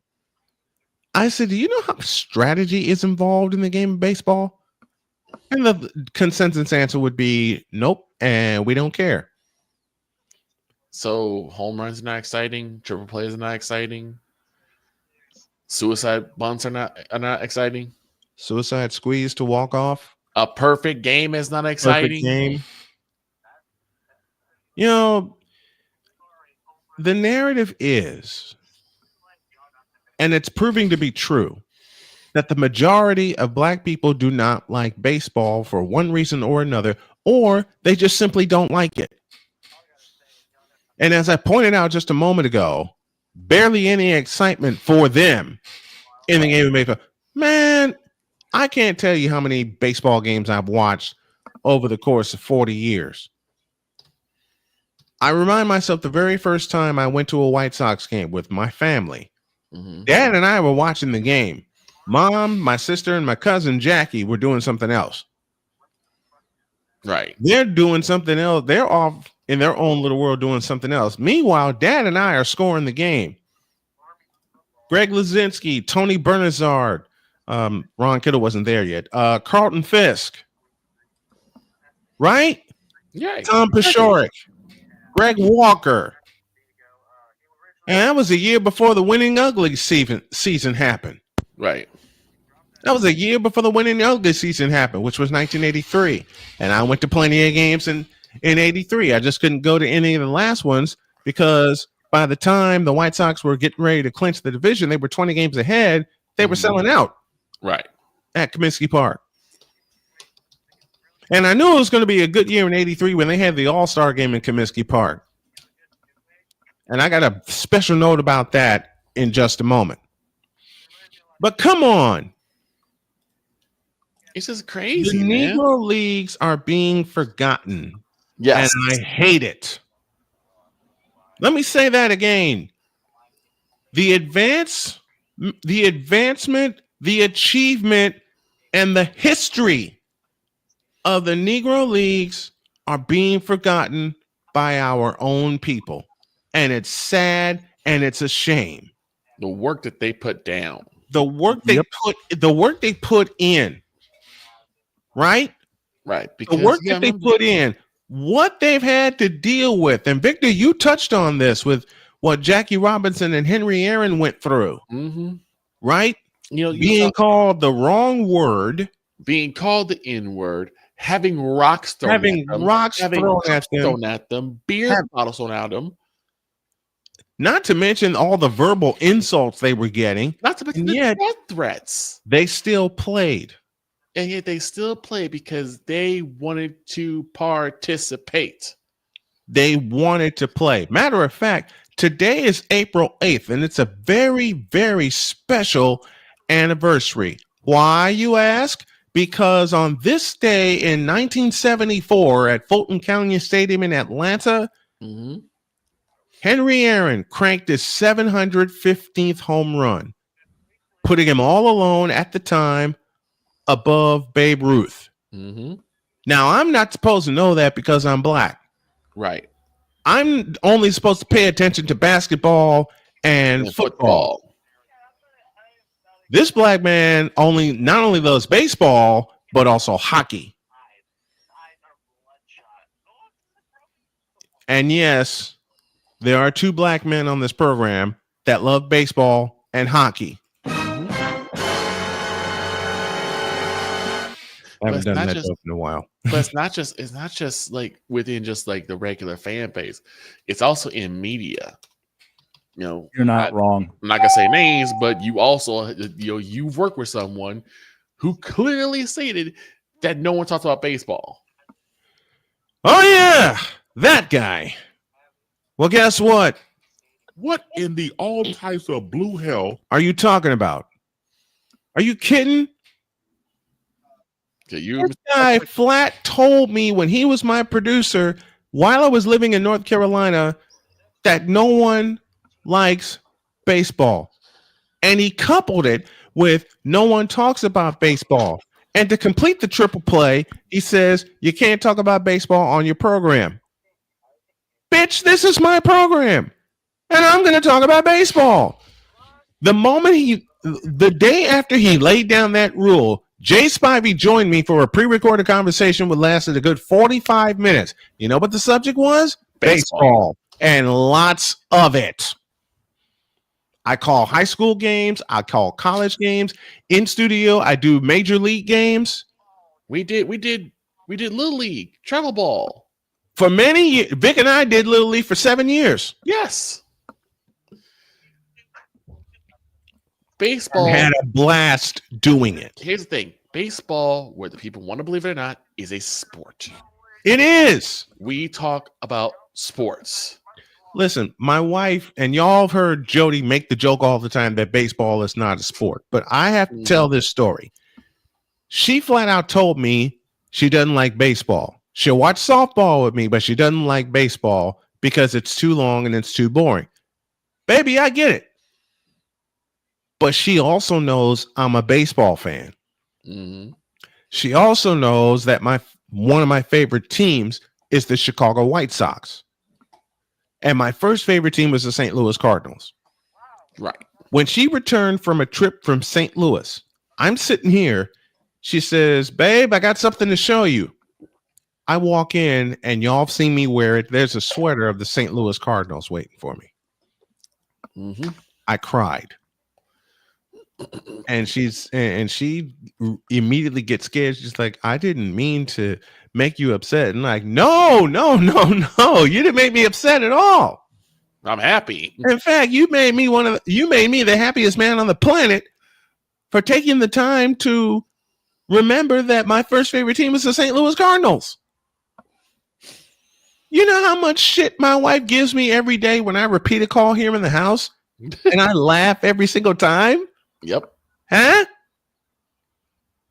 You guys have heard Jody walk through this door. Yep. Hey, you're not calling a game right when it concerns the Colts. Y'all heard that. Y'all know how much shit Jody gives me on a daily basis. But you know the best part of us giving each other shit, no matter what it is? We both laugh. Yep. Out loud. Okay? To close this and to get back to the point, I'll tell you this story. My 51st birthday, Jody got me 3 things: a fact book, a hat, and a t-shirt. The common denominator, all Chicago White Sox. Yep. This from a woman who does not like who does not like baseball. This from a woman who is not as big a sports nerd as I and follows all the sports like I do for a living. And yes, to the people who hate and keep hating on, I do this for a living. Yep. And that might be a DMS episode coming soon. But know this, I do this for a living. Which means I talk baseball for a living. I talk hockey for a living. I love watching those two sports. I had someone challenge me when it came to hockey saying, well, you can't name a black goalie. Grant Fuhr. First goalie I ever loved. My favorite White Sox player of all time, Frank Thomas. I've met some people in the White Sox organization, like John Rooney, when he was the voice at the time. I met him in 2005. I'll have to find that picture and show you guys. Like Gene Honda, the fabulous public address announcer of not only the White Sox, but also the Chicago Blackhawks. And about 50 other teams that use his voice. I mean, once upon a time, Gene Honda was the voice of the Final Four. But yet, I'm not supposed to know that. I'm not supposed to know that Frank Thomas hit his 400th home run against the Tampa Bay Rays. I'm not supposed to know what a slider is, a fastball, a curveball, a cutter, a sweeper, one of the newest pitches in the major leagues. I'm not supposed to know what all that looks like. And because I'm black, I'm not supposed to know how they all work. I'm not supposed to know or have the knowledge of some of the players that I do. I'm not supposed to have the knowledge of what happened in the Negro Leagues, even though it's been painted and stuck in my head for many, many moons. If I'm not supposed to know all that, then I say unto you, a whole lot of you, bitch. That's Snowman's take. What is yours?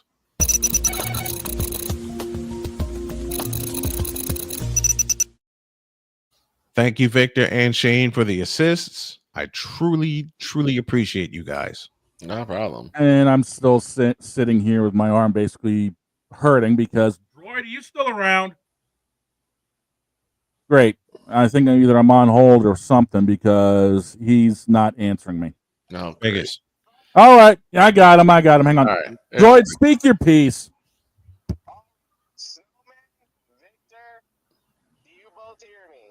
Yes, we can hear Barely. you. Yeah, they got you, dude. All right. I'm speaking my piece in this way. If y'all are not in this room by the time this show ends, I'm getting at you. No, you're not. You'll have to catch me first. We're not in this next studio by at least 12:05. Get the link out. We'll be there. It's in the group chat. It's in the group chat. Okay. Just. I'll be there. I got to deal with. And by the way, Droid. Dear Droid, shut up. Shut up. Oh God! They're doing the Stone Cold what? What? Oh gosh! I think we need a break. Back in the deuce. God help me!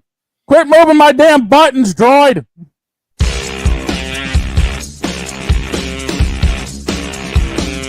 This is Snowman in the Morning.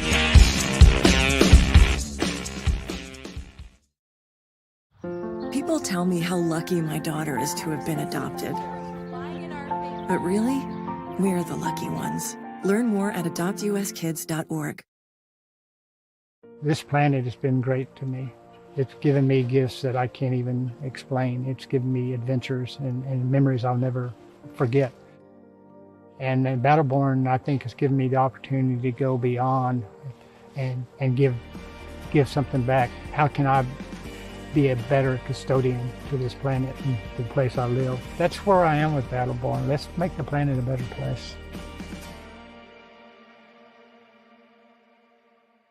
Whether it's news, the largest egg producer finds bird flu in chickens at a Texas plant, weather, devastating tornadoes rip through the heart of the United States, inspiration, a breast cancer survivor completed the journey of chemotherapy, and now begins a future one of matrimony or sports. Michael Jordan is shown on a photo with Diddy. LeBron James has a video extolling the virtues of a Diddy party. This has been yet another beating a dead horse presentation. We got you covered. BS3 Network, in association with Comey Media Incorporated, proudly present The Morning Shift with Cole Johnson. Live every weekday at 8 a.m. Eastern, 7 a.m. Central.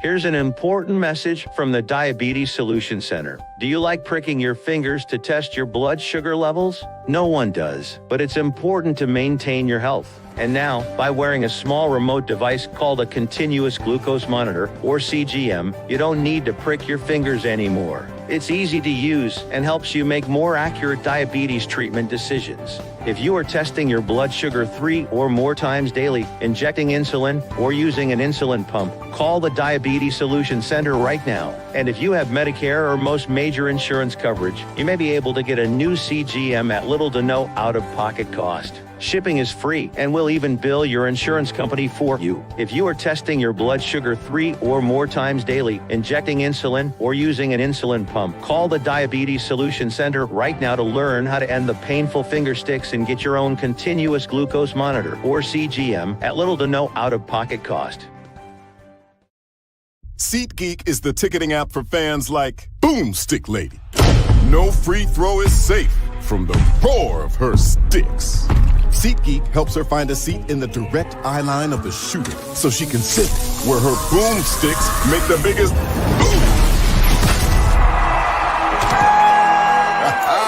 Everybody okay? SeatGeek handles the tickets to sports, concerts, and more, so fans can fan. Join the transporter to Hades. Your butt and gut becomes one. Join the reformer of hooker whores. This is my daughter, Placenta Booty Johnson. Join the bronze god. Whenever you are in distress, take off your baseball cap and throw it in the air. Join your very own superhero of broadcasting, Chris Bass. So whatever color crayon they get, they palm it and do 2 circles, and that translates to, I can beat up black people. As she takes you through the week's paces in Baseline. Live every Saturday at 8 a.m. Eastern, 7 a.m. Central, Pacific Time Zone people, just stay asleep when this is on live and just catch the recording. Oh, I'm sorry. Exclusively on the Chris Bass YouTube channel.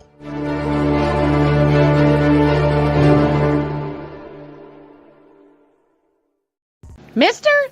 How do you operate this Twitter thing or this Instagram thing or whatever the heck? You're supposed to know all this stuff.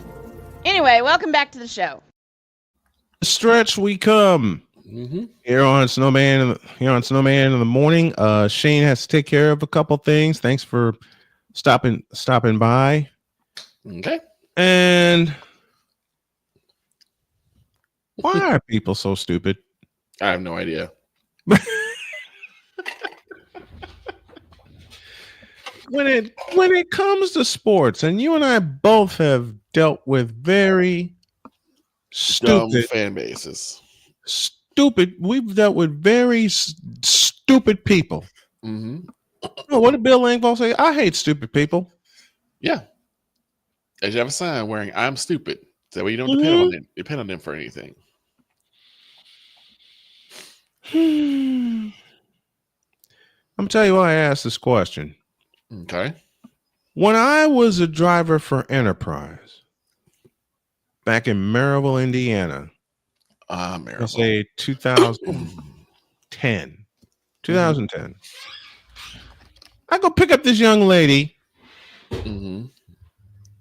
and she was at a hotel, and in essence, I had to take her to the airport. Right. And I'm like, dear God.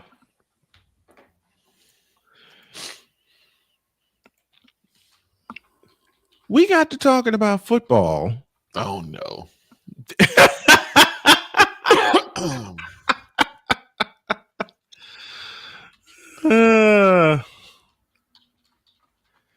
You know what's going to happen, right? And the pitch.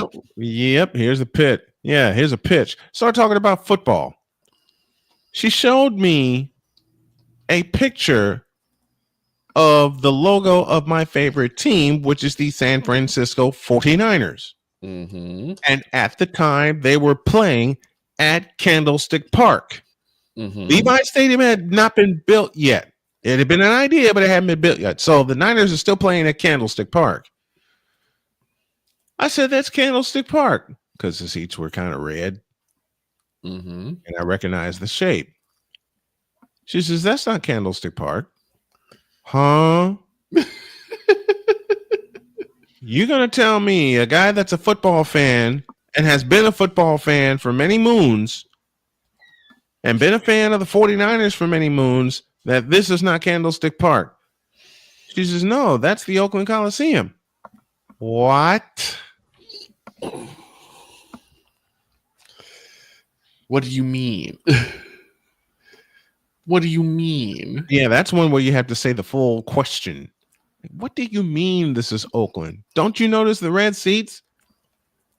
This is Candlestick Park.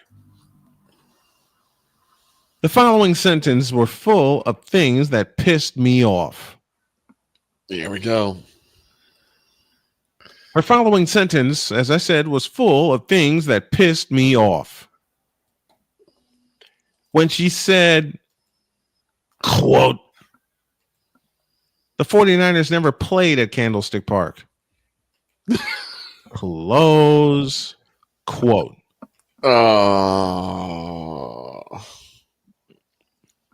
Chris. So I realized that I think, even though it's not advertised, right, there has to be a place for stupid people. We don't know because we're not stupid, so we don't know anything about it. It's like a secret club society. Oh my gosh. So I come to the conclusion that he graduated from SU, stupid university. Yeah, and all the stupid ass letters that go along with graduating, high honors of being stupid. I can't do no more, man. Vámonos, dominos, vámonos. Stupid university, where everyone graduates. Magna cum stupid. So, this young lady not only said that what clearly was Candlestick Park was not Candlestick Park, but the Oakland Coliseum, then also doubled down and said the Niners never played in Candlestick Park, even though that was their home stadium for years.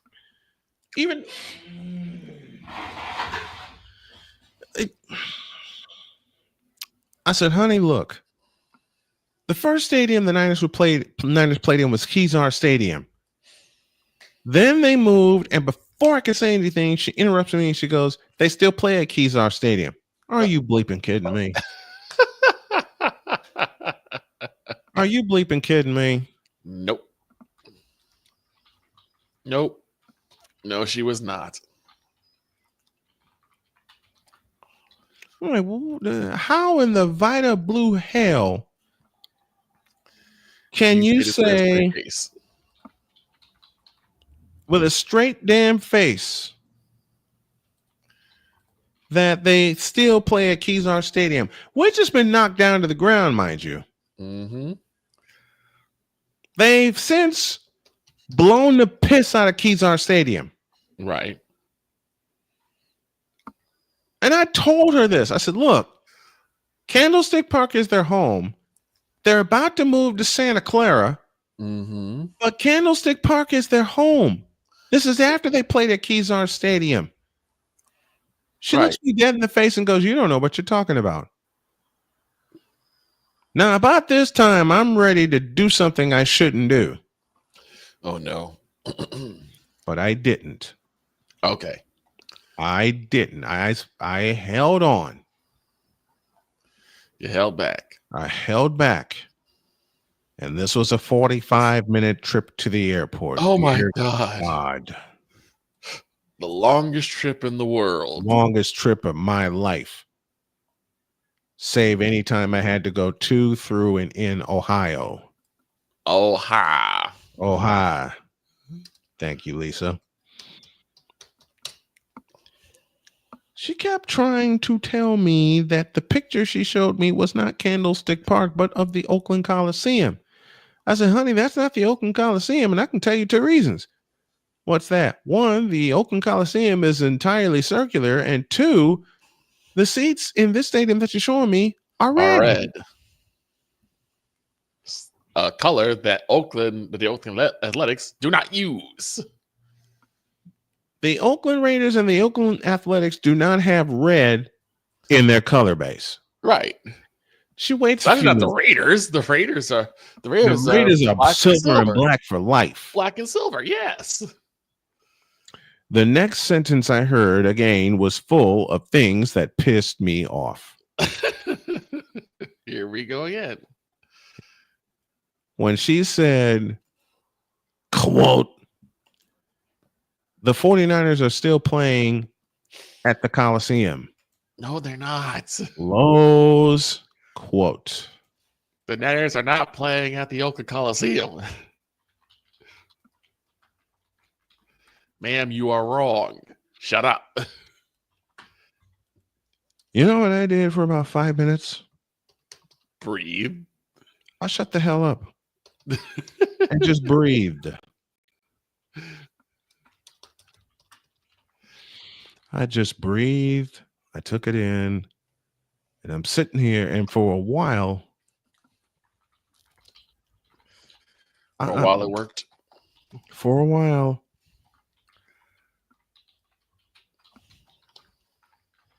For a while, it worked. Until. As Bill Cosby said famously, until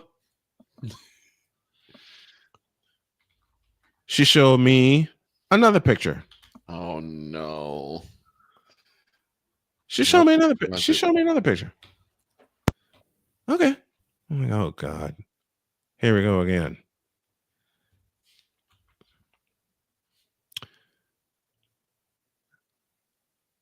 She showed me a picture of the 49ers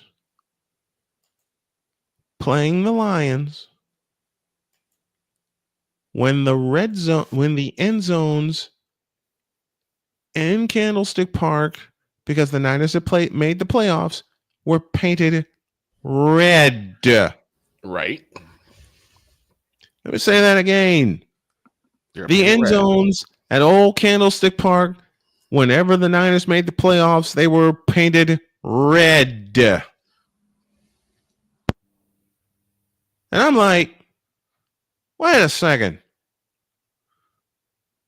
Oh, this is a playoff game. And said playoff game was from 1989/1990 against the Rams. As I said, the next sentence I heard was full of things that pissed me off. When she said, quote, that was not a playoff game. That was a regular season game. Close quote. At this point, I don't care if I get fired. I'm stopping the car. Get out. Get out. I did 2 things. I shut up and I breathed. I wanted to turn on some music. Didn't do it. I wanted to turn on sports radio. Didn't do that. I wanted silence. I couldn't wait for her to get the hell out of my car. Like, get out. Get out. Get out. This is a quick point. Get out. Mm-hmm. You said, I believe she was this. This moment of bronze sexual stupidity is brought to you by Hooked on Bronix. When you start talking like an idiotic bronze sexual, Hooked on Bronix can set you right. Call 1-800-YOKAY. Real LJPN. Now approve all this. No, the sad part is you're probably right. I bet you she will show a picture of Michael Jordan And you're like, oh, that's my George. Like, no, that's LeBron James. Man, don't put that thought in my head. Get out. Get out. Got to the airport, got her to the gate. Thanks for driving me here. Get out. Get out. Get the out of my car. You get out. Like out. Out. Get your bags out of the trunk. Get whatever bag you threw in this car. Out. And scram. Out. She got her things. She went in the airport. I don't care if I get a bad rating from her. I don't care. Yeah. With all that she was saying, I could only think,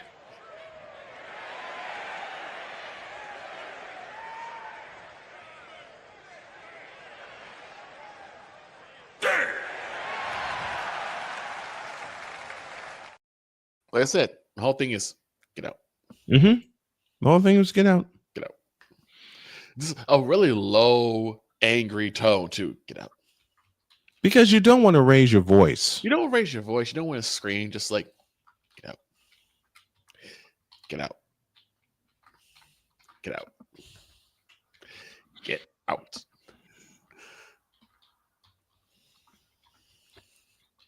I have no patience for idiots. None whatsoever. So I was like, when Victor had one, when we were doing youth baseball, we were doing youth baseball, and Victor had a complete idiot in his booth. And I'm going to do this one quickly. Okay. Victor looked at me, saw the team coming, and all he said was, "Please pray for me." I saw the team, and I'm going, "Oh no, this is going to be a 3-hour game. Son of a bitch."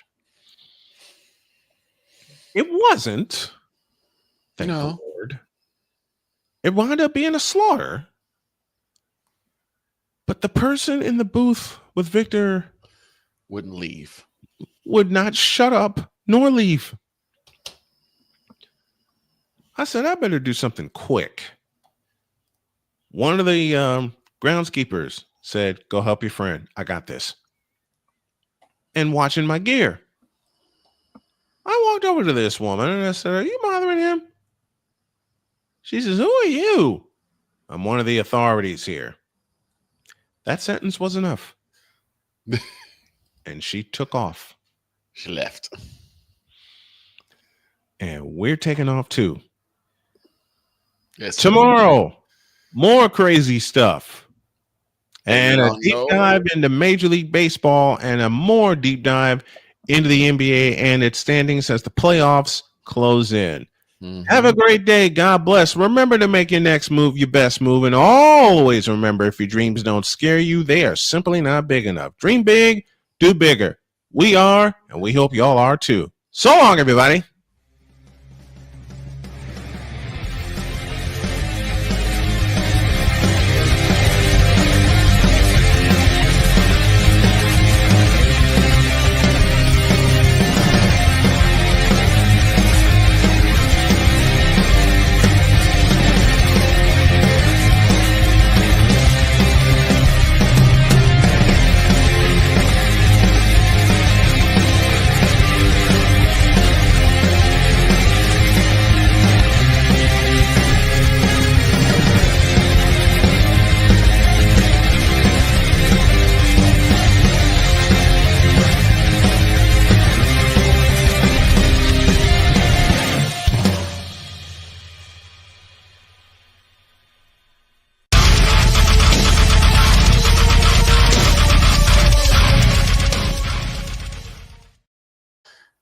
Get out of my car and stay out.